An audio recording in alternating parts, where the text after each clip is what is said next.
Шинжлэх ухаан танин мэдхүн од мөндөр сувгийн маань гадаад дотоодын шинжлэх ухаан танин мэдхүн мэдээг төвөрлөн хүргэдэг галаа шоу нэвтрүүлгийг маань эхэлж байна. За тэгэхээр энэ 7 хоногт би ямар мэдээ сонирхож уншсан бэ гэхээр яг ерөнхийдөө сүүлийн үед дандаа л физиктэйгээ холбоотой мэдээнүүд сонирхож уншиж байгаа л да.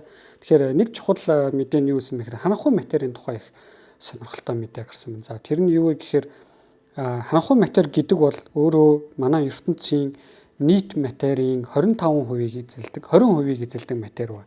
За ертөнцийг матери болон энергиэр нь хідүүлээ пропорцлох юм бол ертөнцид хэдэн хувь нь харанхуй материйн, хэдэн хувь нь бидрийг бүтээсэн энгийн материйн, хэдэн хувь нь харанхуй энерги ингэж харах юм бол 75 орчим хувь нь харанхуй энерги байдаг. За энэ харанхуй энерги ертөнцийн хурдтгалтай тэлэлтэнд нөлөөлж идэг. ертөнцийг хурдтгалтай тэлүүлж идэг гэсэн. Хэрвээ манай сонсогчд маань санаж байгаа бол 2-7 хоногийн өмнөх галуу шуугийн нэвтрүүлэг дээр магадгүй ертөнцийн хурдтгалтай тэлэлт маань удаашрж ич магадгүй эсвэл бүр хурдсч ич магадгүй гэдэг ийм судалгааны үр дүнгууд гарах гээд байна. Сүүлийн үед гараад байна гэдэг юм гарсан тийм. Гэхдээ яг аль нь вэ гэдгийг бүрэн баталсан юм байхгүй. Гэхдээ өмнө нь бол бидний баталсан юм юу гэхээр ертөнцийн тэлэлт маань ингээ хурдсж байгаа гэдгийг бид нар мэддэг ба. Одоохондоо бол энэ хүчинтэй байгаа. Гэхдээ энэ яг үнэхээр хүчинтэй, ирээдүйд хүчинтэй байх уу гэдэг бол үргэлж шалгагдаад явж байдаг гэсэн. Тэгэхээр харанхуй энерги гэдэг энэ ойлголт энэ ертөнцийн хурдтгалтай тэлэлтийг тайлбарлаж байдаг. За стандарт космологийн онолд бол үүнийг бид нар космологийн тогтмол гэж нэрлэдэг. Нэг юм тогтмол энергийн утга ертөнцид байгаад ертөнцийг хурдтгалтай тэлүүлж идэг гэсэн үг. Яг үүслийг бодох юм бол наад нөхөр чи яг хаанаас ирсэн те? Хаанаас ирсэн, юунаас үүссэн, яаж бий болсон юм бэ гэж асуух юм бол бид нар мэдэхгүй. За зарим төрлийн утасны онол ч юм уу эсвэл өөр дээд түвшний дээд түвшний гэдэг нь квант гравитацийн онолууд гэсэн үг. Эсвэл зарим төрлийн их нэгдлийн онолуудад харанхуй энерги гэдэг энэ вакуумын энерги. За харанхуй энерги гэдэг бол өөрөө вакуумын энерги. Энэ вакуумын энерги нь өөр утгатай байна тий. Янз янзын утгатай байдаг. Тэгээ манай ертөнц маань нэг юм тодорхой утгыг авцсан учраас тэр ертөнцид нь бид нар амьдарч байна гэж тайлбарладаг. За зарим төрлийн космологийн онолд бол космологийн онолд бол юу гэдэг вэ гэхээр харанхуй энерги гэдэг бол юм космологийн тогтмол биш ээ. Энэ маань өөрөө юм хувьсаж өөрчлөгдөж идэг классик орон байгаа. За Хиггсийн орон гэж хүмүүс сонссон баг. Хиггсийн оронтой адилхан юм классик орон наад чинь байж байгаа. Энэ орны маань потенциал энерги нь кинетик энергиээс их болох үед ертөнц ингээ хурдтгалтай тэлж идэг тий. Баг болчих юм бол буцаад агшдаг гэдэг ч юм уу. Иймэрхүү зүйлүүд их гарч ирдэг. Тэгэхээр ийм маягаар тайлбарладаг. За өөр бүр онолуудад өөр төрлийн бөөмс ус болж идэг. За бөөмс гэдэг маань өөрөө нэг талаар орон л гэсэн үг л дээ. Өөр төрлийн орнуудаас болж иж магадгүй байдаг. За бүр өөр тайлбарууд яадаг гэхээр Эйнштейний гравитацийн онол буруу юм биш үү? Гравитацийн онол буруу учраас бид нар ийм маягаар хэмжилт хийгээд байна гэдэг. За зарим нь ертөнц нэгэн төрөл биш байж болно. ертөнц нэгэн төрөл биш ингээд нэгэн жигд биш учраас бид нар үнийг нь харанхуй энерги маягаар хэмжээд байна. Тэ ертөнцийн хурдтгалтай тэлэлт маягаар хэмжээд байна гэж тайлбарладаг. За зарим нь бол бүр ертөнц өөрөө ингээд эргэлдэж идэг гэдэг ч юм. Тийм учраас юм харанхуй энерги шиг зүйлүүд гарч ирж бодлоо гэх мэт тайлбарууд байдаг. За өнөөдөр бол туршилтаар яг үнийг яг энэ юм гэж тайлбарласан тайлбар байхгүй байгаа. Тэгэхээр бид нар харанхуй энерги гэдэг мэдэхгүй. За нөгөө талд харанхуй матери гэж зүйл байна. Өнөөдрийн мэдээний гол дүр болсон. Харанхуй матери гэж зүйл байна. За энэ юу вэ гэхээр харанхуй матери гэдэг бол ямар ч байсан манай ертөнцийн 20%-ийг бүрдүүлж байгаа. 75% нь харанхуй энерги бүрдүүлсэн шүү дээ. Тэгэхээр 20% нь харанхуй матери гэдэг объект бүрдүүлэх нь. За энэ харанхуй матери гэдэг объект бүрдүүлэхдээ яаж бүрдүүлдэг вэ гэхээр галактикууд байгаа тийм үү. Тэр галактик дотор маш их хэмжээгээр харанхуй матери байждаг. За нэгсэндээ зүгээр бүдүүлэхээр төсөөлөх юм бол галактик дотор тодорхой хэмжээний энгийн материуд байж ангууд түүнээс нь 5 дахин хэмжээний 4-5 дахин хэмжээний харанхуй матери байж байгаа гэсэн. За тэгээ харанхуй матери ингээд жиг тархацсан байж байна. Тэгэхээр ингээд жиг тархацсан байдаг учраас галактикийн төвийг тойроод эргэлдэж байгаа одод байгаа. За манай нарны аймаг ч гэсэн сүүн зам галактикийн төвийг тойроод эргэлдэж байгаа шүү дээ. Тэгэхээр энэ бүх галактик манай сүүн зам галактикад байгаа одод маань сүүн зам галактикийн төвийг массын төвийг тойроод эргэж байгаа, төвийн тойроод эргэж байгаа тийм үү. Тэгэхээр энэ сүүн зам галактикаас хэдүүлээ харанхуй материйг авчи. Аваад байхгүй болгочих юм бол бүх одод тал тийшээ нисээд алга болчихно. Түүс цогт хүчнийхээ улмаас. Тэр нь юу гэж төсөөлж болох вэ гэхээр Би ингээд юм дүүгүрдж жагаад тавьчих юм бол цаашаа нисээд алга болчих шүү дээ. Үн шиг юм болчих юм гэсэн. Харанхуй матер байгаагийн ачаар нөгөө одод маань галактикийн төвийг тойроод эргэж байгаа ч гэсэн төвөөс зүгт хүчээсээ болоод нисээд алга болчихгүй юм гэсэн. Харанхуй материйн үүсгэж байгаа таталцлын орн нь тухайн галактикуудын одод галактика үүсгээд байх боломжийг тэнцээ бий болгож яадаг байгаа байхгүй. Тэгэхээр өөрөөр хэлэх юм бол космологийн ч юм уу одоорны хэллэгээр хэлэх юм бол харанхуй матер гэдэг зүйл бол галактикууд оршин тогтнох маш чухал үндэс болж байна гэсэн үг тийм чинь маш чухал үндэс болдог. За үүнийг хамгийн анх Карло Рупиа тэргүүдийн эрдэмтэд одоо туршилтаар хэмжиж авсан байдаг тийм. Энэ эрдэмтэд маань хэмжиж аваад юу хэмжсэн бэ гэхээр ерөөсөө л нөгөө галактикийн төвийг тойроод эргэж байгаа оддыг галактикийн төвөөс холдох зайтыг харьцуулаад хурдыг хэмжээд авчиж байгаа. Тэгэхээр энгийн одоо Ньютоны механикаар ч юм уу одоо Эйнштейны онолоор яах вэ гэхээр тухайн одод галактикийн төвөөсөө холдох тусам тухайн галактикийн төвөө тойрж ирэх хурд нь багасна. За нарны амьд ч гэсэн ажиллагддаг тийм. Буд гариг нарыгаа тойрж ирэх хурд нь дэлхийд нарыг тойрж ирэх хурдаас хамаагүй хурдан байждаг. Гэтэл дэлхийн нарыг тойрж ирэх хурд нь дэлхийн ван гариг нарыг тойрж ирэх хурднаас хамаагүй хурдан байждаг тийм. Дэлхийн ван гаригч баг нэгдснээсээ хойш нарыгаа нэг бүтэн тойрж ирэх амжаагүй явж байгаа байна.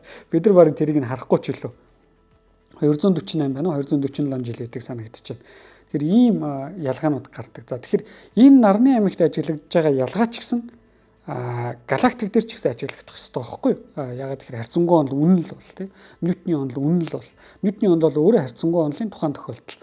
Тэгээ ийм хэмжилтүүдийг хийсэн чинь түрүүний ярьсан зүйл гарч ирсэн. Тэр нь юу вэ гэхээр нөгөө одод чинь галактикийн төвөөсөө холдох тусам хурд нь буурах ёстой байтал буураагүй. Харин ч бүгд дунджаар ойролцоо хурдаар галактикийн төвөд тойроод иргэдсэн байна. За энэ дээрээс ямар таамаг төвшүүлсэн бэ гэхээр бидний ажиглаж чаддгүй тодорхой матер учраас тэр чин гравитац үүсгэж байгаа. Таталцал үүсгэж байгаа гэсэн. Таталцад үүсгээд байж гин. Энэ маань өөрөө тухайн тэр оддыг галактикийн төвийг тогтмол хурдаар тойроод ирэхэд нөлөөлж гинэ гэдгийг таамагласан. За үүнээс хойш маш олон төрлийн юм харанхуй материйн хэмжилтүүдийг бид нар хийсэн. За галактикуудын мөргөлдөөнөөс хэмжиж үзсэн байгаа. Зарим гравитацийн линзийн үзэгдлүүдээс хэмжиж үзсэн байгаа. Ингээд сүүлийн 30-аас 50 орчим жил бид нар харанхуй материйг янз янзаар хэмжээд энэ зүйл ямар ч байсан манай орчлон ертөнцид байдгийн байна гэдгийг мэддэг болсон байхгүй. Энэ бол байхаас өөр аргагүй юм байна. Энэ нөхөр байж иж галактик оршин тогтнох юм байна. Энийг мэддэг болсон байна. За ингээд үүнээс хойш бид нар дахиад юг хэмжих гэж хичээж эхэлсэн байх хэрэг их амархан. Тэр нь ерөөсөө л тухайн харанхуй материйн шин чанаруудыг хэмжих гэж эхэлсэн. Яагаад тэгж яах вэ? Шин чанаруудыг хэмжих тусам бид нар энэ юу вэ гэдгийг мэддэг болох байхгүй. Бид нар өнөөдөр харанхуй матер гэдэг зүйл таталцлын харилцан үйлчлэлийн улмаас л тэнд байгаад байгаа гэдгийг мэдж байгаа болохоос шинэ ямар бөөмөс үүссэн, ямар орноос үүссэн тий яаж бий болсон гэдгийг бид нар мэдэхгүй. За тийм учраас шин чанаруудыг судлах хэрэгтэй. Шин чанаруудыг судлах юм бол бид нар дахиад нөгөө нэг харанхуй энергийг одоо тайлбарладагтай адилхан онолууд тэнцээ одоо өөрийгөө батлагдахыг хүлээгээд байж гин гэсэн үг. Тэнцээ нэр дэвшигч онолууд тий нэр дэвшээд сонголт гарахаа хүлээгээд байж гин гэсэн. Тэгэхээр тэр нөхдүүдийн аль нь үнэн бэ гэдгийг бид нар мэдэх боломжтой бол. Тэгэхээр ийм янз янзын шин чанаруудыг өдийг хүртэл ингээд хэмжиж ирж байгаа. Даанч нэг асуудал юу вэ гэхээр харанхуй материйн бөөмийг бол өнөөдөр бид нар хэмжиж чадаагүй байгаа. Тэгэхээр харанхуй материйг үүсгэдэг бөөм байна уу гэж маш удаан хайж гин. Ямар нэгэн хэмжилт энэ чинь амжилттай болоогүй байна. Гэхдээ ирээдүйд наривчлал илүү сайжраад бид нар хичээсээр л байх болно. Энэ бол ерөөсөө наривчлалаа сайжруулаад хэмжээл авах хэрэгтэй. Бууж өгч болохгүй тий наривчлал хангалттай өндөр биш учраас яг мэдээж маш өндөр наривчлал. Гэхдээ ирээдүйд гарч болох өндөр наривчлалтай харьцуулахад өндөр биш тийм үү. Бид нар наривчлалаа сайжруулаад ивэл тухайн зүйлийг илүү нарийн харж мэдэж таних боломжтой болно. Тэгэхээр ийм туршилтууд ЦЕРН дээр, ДЮН дээр гэх мэт газрууд хийгдэж байдаг. За нөгөө талаас космологийн туршилтууд буюу космологийн ажиглалтууд тэнцээ бас явагдчихдаг ба. За тэгэхээр энэ космологийн ажиглалтууд маань яадаг вэ гэхээр одоо бидэрт харьцангуй ерөнхий онол гэдэг онол байж байна тий. За харьцангуй ерөнхий онолд матери л бол матери. Энэ харанхуй байна уу? гэрэлтдэг байна уу, энгийн матер байна уу, ямар ч хамаагүй энэ космологийн харьцангуй ерөнхий онолд бол матер л бол матер.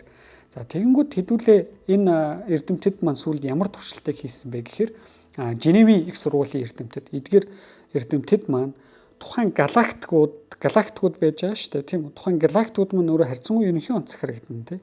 Тэгэхээр энэ харьцангуй ерөнхий онолоор тухайн галактикууд дахь материйн хөдөлгөөнийг туршиж одоо ажигласан байна л та. За энэ хөдөлгөөн нь өөрөө нэг юм гулсж байгаа юм шиг юм ажиглана гэсэн. Тэр нь юу вэ гэхээр одоо матер огторгуу хугацаанд орон цагт гравитацийг яаж үүсгэдэг вэ гэхээр өөр орчмынхаа огторгуу хугацааг морилгадаг байна.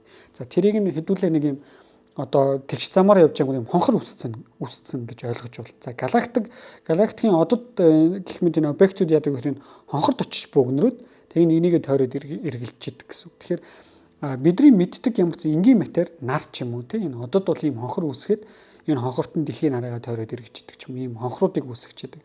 Тэгэхээр харанхуй матер энгийн матертай гравитацаар харилцан үйлчлэлд ордог бол адилхан юм хонхрууд үүсгэх нь л да, янз янзын хонхрууд үүсгэх. Тэгээд тэр хонхруудад одоо манай галактик маань ингээд тойроод одоо жишээ нь олон галактикуудын бүлийг ажиглаж байгаа байхгүй. Тэгээд тэр ингээд яаж эргэлдэж байгаа нь тухайн тэр гравитацийн хонхруудад тухайн матер маань яаж хөдөлж байгаагаар тухайн галактик дахь харанхуй материйн хөдөлгөөнийг таамаглах гэж оролцсон байна.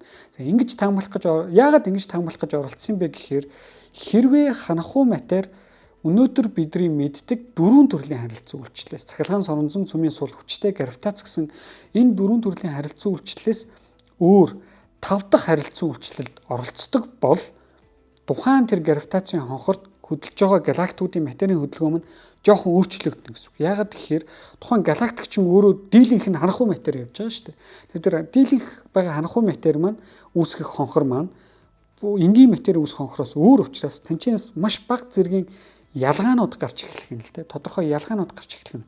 Тэгэхээр энэ ялгаануудыг хэмжих гэж оролдсон байна. Тэгэхээр маш олон ингээ галактикуудын хөдөлгөөнүүдийг хэмжиж үзээд тэр гравитацийн үүсгэж байгаа хонхруудыг хэмжиж үзээд тэнцээ ямар нэгэн харанхуй матер хоорондоо 5 дахь харилцан үйлчлэлээр ордгийн болов те шинэ бидний ерөөсөө мэдэхгүй юм харилцан үйлчлэлд ордгийн болов. За өөр энгийнээр хэлэх юм бол 5 дахь хүч гэж хэлж болно те. Тийм харилцан үйлчлэлд ордын болох үедээ хэмжиж үзээд 7% одоо алдаатаагаар гэж бас хэлж болохгүй юм байна л да. Юу вэ гэхээр ямар ч байсан ийм харилцан үйлчлэлд ордог бол тэр харилцан үйлчлэл нь гравитацийн сул хэмжээнээс 7% дотор оршиж явах хэрэгтэй гэж хэлж болох юм да. Нэгсэндээ гравитацийн хүчээс дор хаяж 7 дахь багах хэрэгтэй гэж ойлголтоо хэдүүлээ тий. Тийм сул харилцан үйлчлэл байх юм байна. Яг тэгж явах хэрэг тэрнээс илүү бага мууч нь манай судлаач нар маань хэмжиж чадаагүй байгаа байхгүй одоохондоо тий. Энэ хүмүүсийн хийсэн хэмжилтээр юу вэ гэхээр ямар ч байсан л одоохондоо бидний мэддэг энэ бүх шинэ дөрвөн харилцан үйлчлэлээс бол сул харилцан үйлчлэл алга.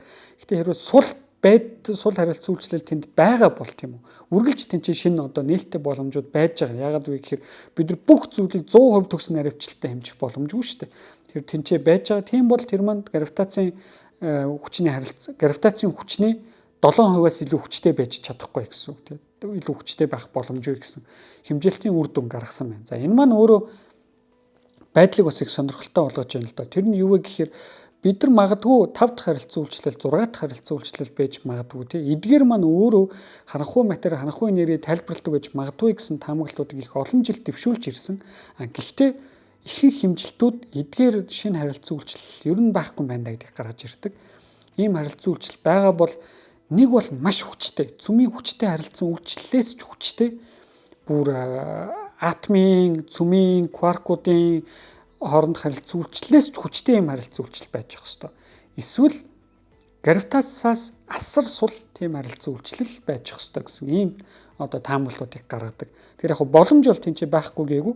Гэтэ ихэнх одоо энэ бидний ажилтнууд бол энэ дөрвөн харилцан үйлчлэлээр ихэнх зүйлийг тайлбарлаж болдог. Ихэнх ертөнцийн ихэнх зүйлийг тайлбарладаг. Гэтэ яг харанхуй энерги, харанхуй материа тайлбарлаж чадахгүй нэ тийм нэг асуудал байна. Тэр сүүлийн үеийн хэмжилт маань одоо төгсгөлдөө базаад хэлэх юм бол Женевийн их сургуулийн эрдэмтэд харанхуй матер ямар нэгэн 5 дахь харилцан үйлчлэлээр хоорондоо харилцан үйлчлэлд ордгоо гэдгийг галактикуудын хөдөлгөөнийг ашиглаж хэмжээд ингэж хэрвээ ордог бол энэ маань гравитацийн харилцан үйлчлэлийн хүчний хэмжээнээс хүчний 7%-аас бага байх ёстой гэдэг дүгнэлтийг гаргаж ирсэн байна те. Яагаад тэгэхээр тэр мужид нь хэмжилт хийх одоо наривчлал байхгүй байгаа учраас.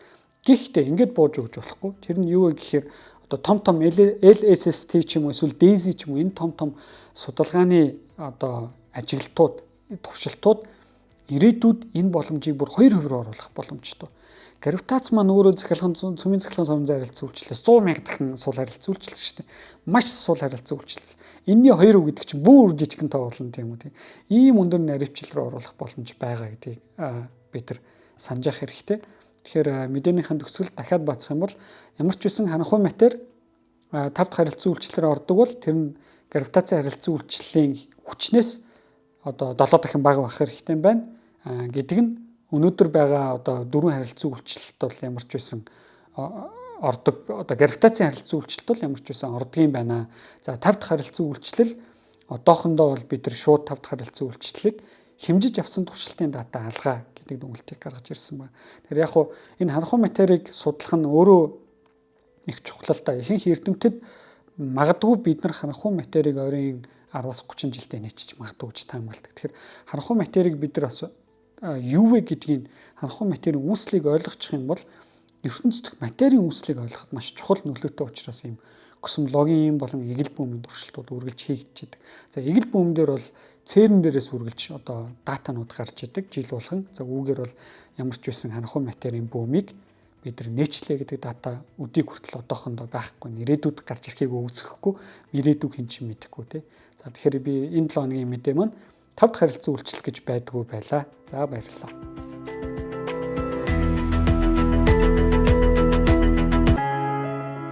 Нэвтрүүлгийг хүлээн авсан Нарны аймгийн монголчуудтай баярлалаа. Одмондөр сувг нь энэ мэдчлэн таны мэдхүйн мянган нэвтрүүлгийг 2026 оны 7 сарын 1 хүртэл та бүхэндээ хүргэх юм. Их хэлээрээ шинжлэх ухаан танин мэдхүйг түгээх нь үлсэд нэгтгэх хүсвэл та бидэнд хандив өгөх боломжтой. Жилдээ ганцхан удаа 100,000 төгрөгөөр биднийг дэмжснээр шинжлэх ухаан танин мэдхүйг түгээх энэ үйл хэрэг амжилттай үргэлжлэх юм. Одмондөр нэр дээрх Худлаа хөгжлийн банкны дансага 4191 Тэг 4518. Та 100,000 төгрөгөөр шилжүүлэхдээ гүйлгээний утга дээр нь өөрийн нэр болон утасны дугаараа заавал бичээрэй. 100,000 төгрөг хандалснаар Одмондөр сувгийн алтан гишүүн болох юм а. Шинжлэх ухаан танин мэдхгүй Монголд ялах болтугай.